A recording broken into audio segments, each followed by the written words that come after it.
Jack L. Bargo, United States Marine Corps, Korea, the Forgotten War. I interviewed Jack and other veterans up in Sturgis, Michigan. It was November of 2013, November 13th, 2013. And I was up there for a week. We did some school presentations and I met Jack. And Jack's gone on now from this earth. He's hopefully in heaven. And he passed away just a couple of months ago, June of this year. So glad I got his story, folks. He received a Korean War Medal. He received 2 Bronze Battle Stars for his service in Korea, and was just an unsung hero, one of my unsung heroes. And I hope you can sit back and watch this story. It's not a real long story, but it's a powerful story. And I like these different perspectives that these veterans give us. So fond memories of Jack's interview and what he did in Korea. I want to thank John Daubertine for sponsoring this story. John, thank you for stepping forward. Your dad, Bill, is featured on this channel, Bill Daubertine. And I love the photograph of him with a cigarette hanging out of his mouth, the color photo from Korea. Great story, great man. So John, thank you for supporting my work and your dedication to our country and our veterans. God bless you. Folks, I'm happy to share this story with you today on the Voices of History YouTube channel. We've had almost 15 million views over the years. Voices of History Radio is going strong, being listened to now in over 40 countries across the world. It's gaining momentum as time goes on, and I'm glad. I knew it'd be slow to start, but it's going now. And I would invite you to share it with our younger generation and have them download the apps for free. Voices of History Radio. Get the apps on your phone, in the palm of your hands. Use that phone for something positive, something good. Amen? Yes, use it for something good. And anybody commuting to work, truck drivers, people that are at home, I listen to it all the time. I just had it on before I started this introduction. And it really it calms me. It puts life in perspective. You know, I think I'm going through things and I listen to these veterans. Oh my gosh. Puts life in perspective. So I'm grateful for serving my God and my country through the lens of my camera in the last 20 years. So Jack Bargo, here you go on the Voice of History YouTube channel. We're proud to present your story here and on my radio station. And if you'd like to continue sharing these videos, I'd appreciate it. And subscribing to this channel. And just spread the word. Amen. God bless you.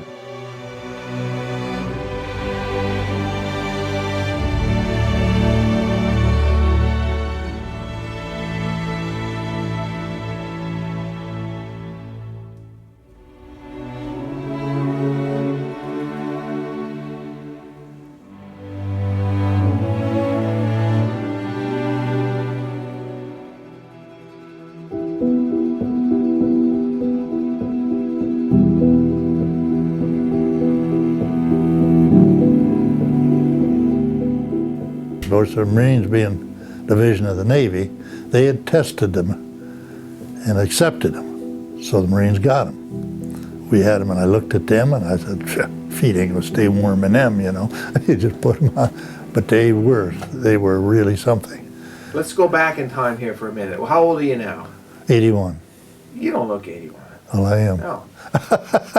That's amazing. August the 4th, okay, well, 32 I was born. You look wonderful. What year did you go in the military? 51. Were you drafted? No, I joined. I went ahead and I finished my first semester of 50. It was 51 when I went in because of January. You're gonna be playing with that, so. 1951 would have been my graduation year. I got my diploma. Going in there, I had enough credit, 16, I think it'd take to graduate at that time.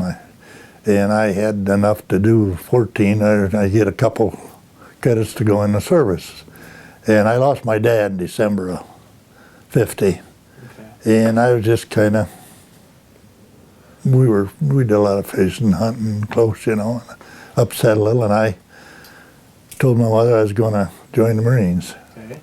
And 5 of us went in the Marines Corps about the same time. And there's 2 of us alive yet. What did you know about Korea at that time, or the Korean War? Anything? Well, I was a lot hepped up to go because of World War II. I was a young man in school, and you know how that was going. And then Korea, the one fella that I knew, he was back and really talked to me. And he had went to Korea. He was in bad shape. I mean, he got wounded and that pretty bad. And I said, well, so I guess I want to go. And I had to wait because I wanted to graduate. and I still wanted to go because some of my buddies that went with me were all graduated the year before. So they kind of waited. Bill Doherty, and one of them that's you're gonna interview. He was older than I was, and five of us went in about the same time. He went in, I think, 2 weeks or 3 before I did, and 3 of us left the same time from here. So you're off to boot camp training, and then Parris Island. And then you eventually went to Korea, huh? Yeah, I went Parris Island 12 weeks, if I remember what it was. Was it tough? The boot camp was, yeah. In fact, the one guy I talked to, Bill Ulmer, he's dead now, he was going to be drafted in the Army, and he was going to the Air Force with him. Talked him in, Carl Harker and I talked him into going in the Marines with us. In fact, in boot camp, about halfway through, he said, Bargo, he said, you can hope we never get together in Korea because I'm going to shoot you. Taught me into getting into this outfit. They were really, it's all to get you so you listen, and it's just a discipline thing. And they make you do things that you don't feel like you should be doing. And did you know you'd be going to war, though? Yeah. You did? They told us in boot camp we'd be in Korea. The draft that I was in, or the platoon that I was in, we'd be in Korea in 6 months. Did that scare you? No, I just didn't then. Because I knew really that's what I wanted to go in. I wasn't thinking about that. Well, every Marine's a rifleman, but what was your job? Were you infantry? Yeah, every Marine's your first thing is 0300. That's your number. That's a infantry. But I was put into engineers, and eventually I was a mechanic. Learned to work on heavy equipment, and that's what I did in Korea. First engineers I was with. First Marine Division? First Marine Division. And they signed me over to the shore party. And that's a group of Marines that worked like the Seabees do in the Navy and stuff. We was building roads and places for the thing, and that's really what we did, Did you get near the combat front lines? I wasn't right on the front lines, but I was right there behind them building and doing things. Yes, we had a lot of mortars come in and that kind of stuff. Did you see the Chinese? Yeah. I mean, people think it's odd we're fighting Chinese in Korea, but that's... Well, you see what happened. The northern Koreans, they were really licked and done. They were gone from there. And the Chinese come down in. Being they were pushing them anyhow, it's all communists. They came across the Manchurian border. Yeah. What was going to take place, the Marines, I was on the board. They flew us over to Incheon and got our equipment all ready. So we was going to make a landing on China, Manchuria. We were going to cut the Chinese off, cut the supply lines off, and bring the army up from the south. That's what we were going to do. We got our stuff all waterproof, got it loaded on LSTs, drew our landing gear to make another landing out of Korea into China. It was that close. And Truman relieved MacArthur, put Ridgway in there. Because MacArthur said, we're not going to fight a war this way, we're going to the source. We can't win, we just can't win anything this way. Those old generals, MacArthur and Patton and them guys, they were going for the throat. None of this, couldn't go here, you couldn't go there and bomb, you couldn't do this. Well, you can't win that. There'd been a politician war. Vietnam. I don't think there would have been, I really don't think there would have been a Vietnam if they had let us finish. That's a good point. Because we have not finished a war or combat thing since World War II. We haven't closed it. That's exactly right, yeah. So you mentioned the cold. Was that your greatest enemy in Korea? I worried about the cold more than I did getting shot going over, because all the reports coming back, and they showed the movies of frozen feet, and you just can't, that's hard to operate when your feet are freezing, trances and cold. It is cold over there. For the north, it is cold. We call it cold area. So how'd you get through that time? Change your socks every day or what? Oh yeah, but I really didn't have to leave mine, but we did have barracks, not barracks, but tents that we lived in, being in the engineers. We didn't live out in a foxhole like I did right on the front lines. And with the Mickey Mouse boots, why, it did a good job. I put mine right in my sea bag, because if you didn't, the Army guys, they were selling them. The guys were selling them to the Army over there because they didn't have anything for their feet. Now, isn't that something? Here they got the stuff. They knew it was approved by the Navy. Why can't the Army approve without them testing? They had not tested the boot. Yeah. And they wouldn't Doesn't accept make any sense. Don't make sense. I mean, there's a lot of things that don't make sense. And when you're in service, you know, you do what they tell you, but I couldn't see that. It was they had the next winter they had the boots, but they went another winter with frozen feet, a lot of frozen feet. Yeah, a lot of them froze to death too. Oh yeah. Yeah. Well, you weren't around the Chosen Reservoir. So. No, that was the first year of the Chosen Reservoir when they got warped and they had to fight their way to the coast. But you were there in 51, 52? Yeah, part of 51 and part of 52. It was over a year, just over 13. So what was the most difficult thing you saw or had to do?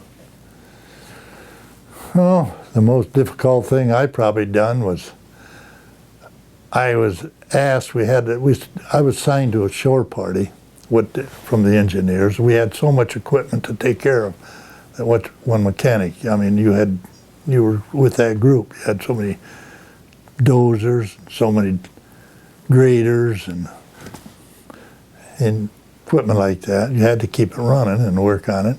But I went in and got a dozer we needed bad. It'd blow the rod, and I told the captain, I said, I think, I had an old mechanic when I always worked at mechanics around the garages in high school and around a couple of them, that I said, I think I can make a bearing for that, get it out of there. It was in where they couldn't get back in there because of the mortars that they were throwing in there on them, and they just couldn't get a lowboy back in there to get it on. But I said, I think I can drop the pan on that and make a rod bearing for it. And he said, how are you going to do that? I said, I'm going to take one of these Army boots, a regular boot, not the Korean winter boot, but a regular high-top boot, cut the leather sole out of it, and I'll make a bearing and put it in that one rod. You started the dozers, the ones we had were international, they start on gas and flop over to diesel.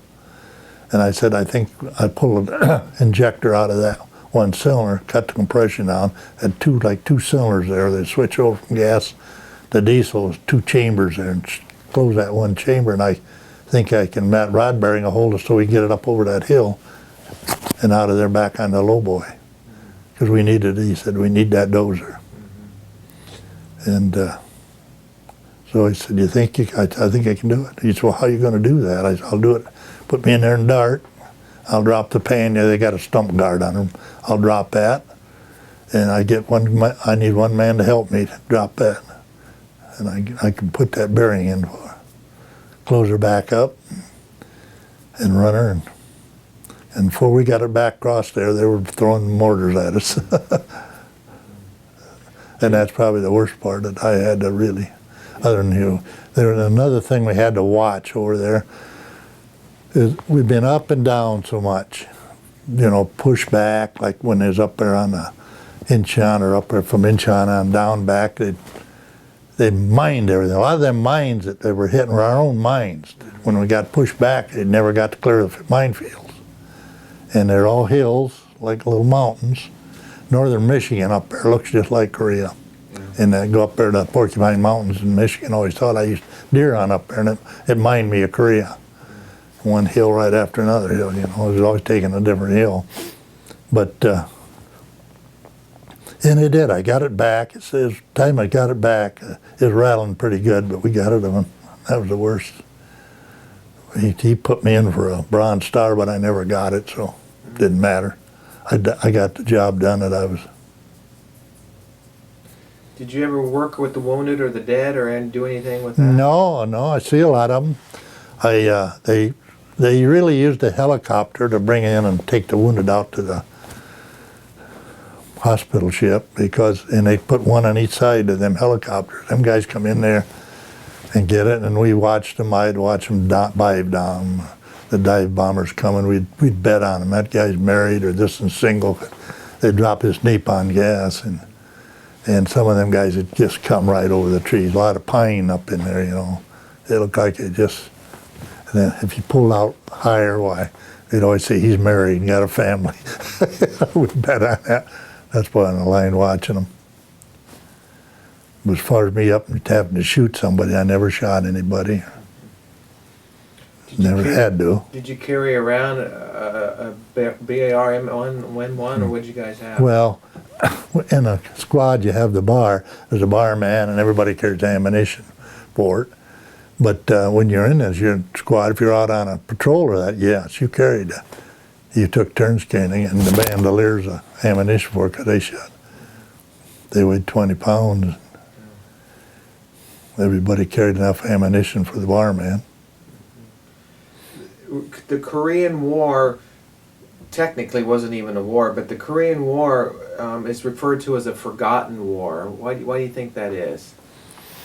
Well, they didn't even call it a war, you know, but if you was there as war, I don't know what you would call any different war. I mean, Well, they're saying because we didn't declare war, we just, like a police action, yeah, you know? well, yeah, when you get in a police action like that, that's where MacArthur was against the way they were trying to do it, you know. Right.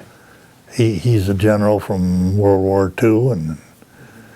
But why do you think it's called like a forgotten war? Like, you know, people think of it as, not a lot of people knew about the Korean. Well, I don't know why they would call it that. 3 years old, and they killed a lot of guys, a lot of injury or deaths over there. Oh yeah, many. And why they call it, I don't know. It was right after World War II, you know, what, 5 years, 4 years and a half, 5 years. And there's nothing like World War II as far as being a tremendous amount all over the world, you know. But I honestly think there would have been no Vietnam if we had finished that war. Yeah. So how many years were you in the Marine Corps? 3 years. Okay. 3 years. I came out as a staff sergeant. I made I come out of boot camp, make PFC, and then I made from PFC to corporal in Korea, and was up buck sergeant when I come back from Korea. Tell me about the camaraderie of the Marine Corps. A lot of camaraderie. You guys are a tight-knit unit. Oh yeah, I guess I don't. I think with the Marine Corps, you're always proud of being a Marine. I'm proud to be a Marine, and I think once you're a Marine, you're always a Marine. It's kind of bred right into you when you're young like that. They like young men because you do things when you're young you wouldn't do when you're older. They like young men to be in the Marines. Yeah, once a Marine, always a Marine. That's the way it's told me. Yeah. Yeah. Anybody that you knew over there maybe that was wounded or killed? Well, I had a friend, well, it was a buddy that I met in California that was wounded pretty seriously, and I never seen him again. They came and got him on a helicopter. Hit a mine, we run up, our biggest problem was mines where I was, because so much of that, like I said, are not cleared. Right.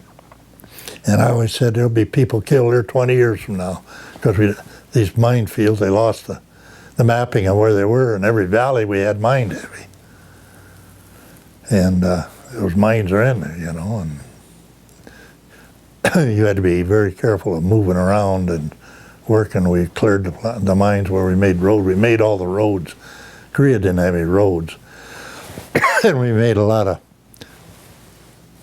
cut-offs in mountains for our tanks to be able to shoot over. Pretty much what I did in Korea. So we just work on equipment. Do you remember Christmas 1951 over there? Anything? Christmas of '51. Because you were there. Yeah, it just Another day? just another day, really. Just another day. We got fed good. I never was where we didn't get fed. Had to eat the rations a lot of times. So it was sort of uneventful at times, but maybe more so at other times? Yes. Yeah. Is it part of you still today, or is it like 50 years ago? I mean, do you still think about it a lot? Oh, I think about it. I think about different things, might have happened, different times. Things that I did was in Korea. I can't remember the names. I was all over South Korea, and I can't remember a lot of the names of the little towns.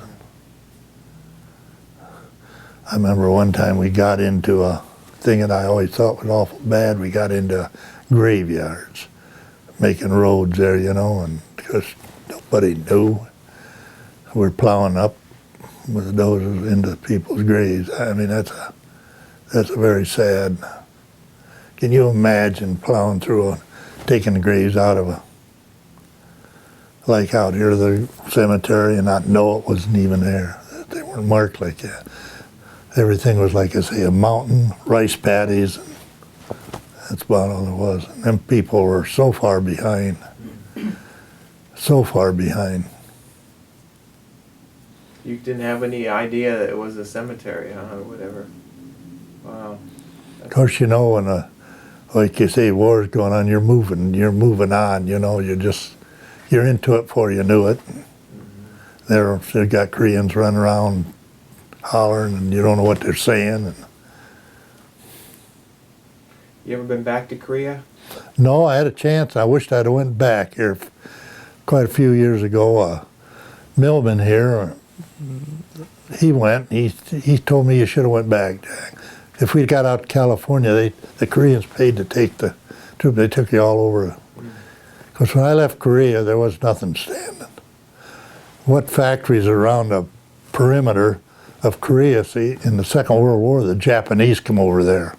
They built those and made the Koreans like slaves for them. They were building war material for the Japanese. The Koreans hated the Japs, and the Japs hated the Koreans.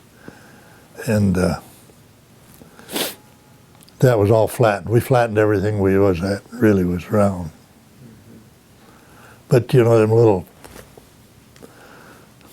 kids running around there, starving, and they were bad, And we'd throw them a candy bar or anything. They'd eat whatever they got a hold of. Worms or anything. They were hungry, That's no. We had some of the South Koreans working parties on the road, and they would leave a group in to cook. A couple of 3-4 of them would cook in big vats like the farmers use to cook their rice in. That's all they did. And they sat around on their haunches and eat that rice. The workers were doing.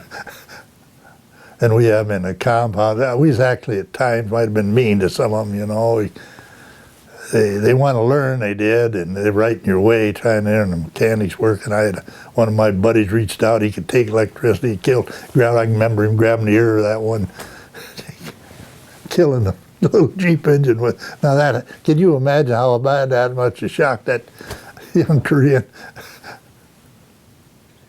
We'd have them changing truck tires. They'd be standing straddle-legged. I thought, boy, they're going to blow up and go clear to the moon. But I never seen one of them, the rim let loose and take one of them up there. But you just have kind of a bad thought of, You think back at some of the stuff you did wasn't really nice. But what is Veterans Day special for you, or is it just another day? Oh, I like Veterans Day. I guess I think about different things in the week of Veterans Day, the old Armistice Day. Do you think it's important that we share these stories with our younger generation of our veterans? Do you think it's important?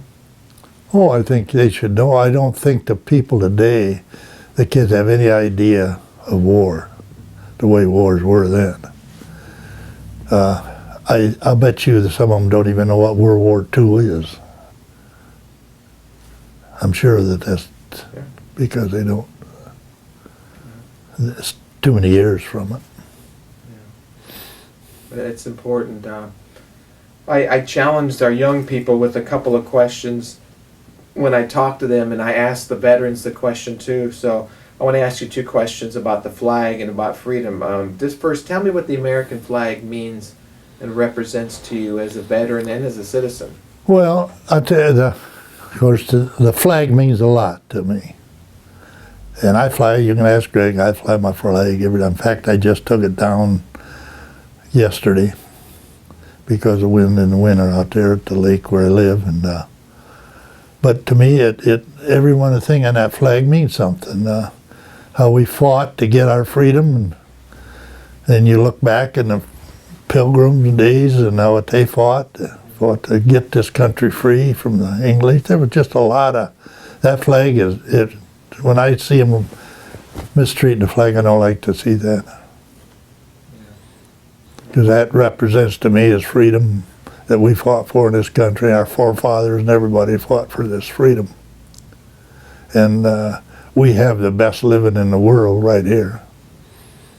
Places I've been, I sure wouldn't want to trade my living somewhere else. What about freedom? Just tell me a little bit about what freedom means to you and maybe the price for freedom. Well, freedom to me means everything. I think that's why our services, anybody who's been in the service really appreciates freedom. They know what they fought to get freedom. In other words, we could be under the Japanese control now, or the Germans, or there wasn't the German people as much as some of the leaders they had put them in such. And the Japanese, you know, we treated them, we picked them all up in World War II and put them in, you might say cages, but put them in farms because they were a different breed of people. You go over in Europe, them people look like us. We're all bred in from there, but there's not a lot of Japanese or Chinese people here. There is a lot of them, I shouldn't say it, and a lot of them, but they were kind of a different people. They live different than we do. And do you think our country as a whole, we're forgetting about some of these things? And do you think there's been, for lack of better words, a decline in our patriotism over, maybe years ago today? I think there is a decline in patriotism. There's so many, I can't say everybody, but there's so many, instances I see, they don't really appreciate the freedom they have. They wouldn't have that freedom if they flew a different flag over us. That flag means a lot. That flag tells us that we got the freedom that they don't have anyplace else in the world like us. Probably the closest one would be England, some of the French and that now, but a lot of that stuff's forgotten. And just like when we go to fight somewhere, it's hard to get these other countries that we lost so many men on the shores of France and that, taken back to Europe. And they won't even help us later years to go over. I don't like that.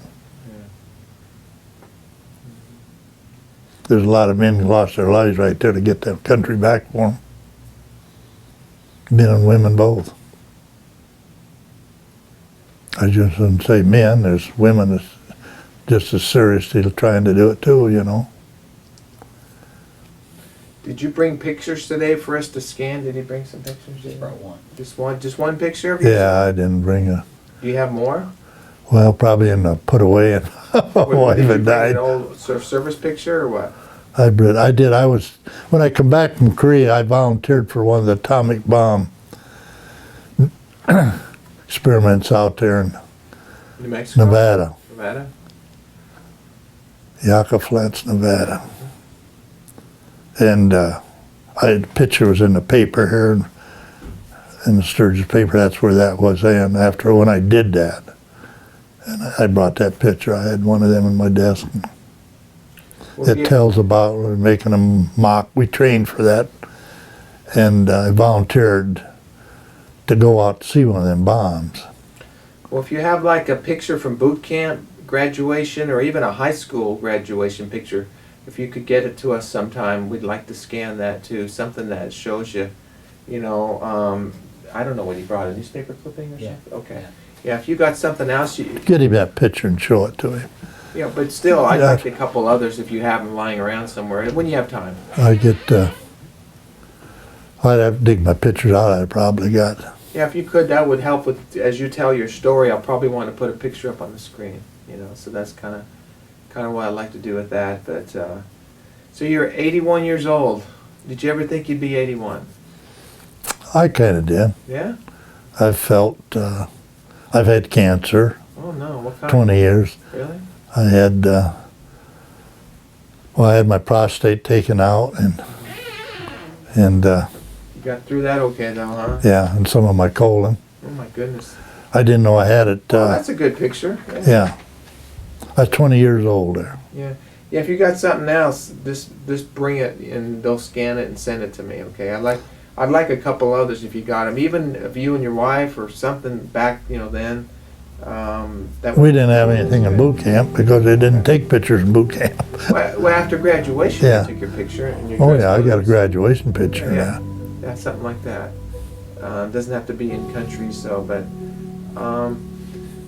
so what'd you think about when you were asked to do this interview today? You I said obviously- no. Yeah, That's great.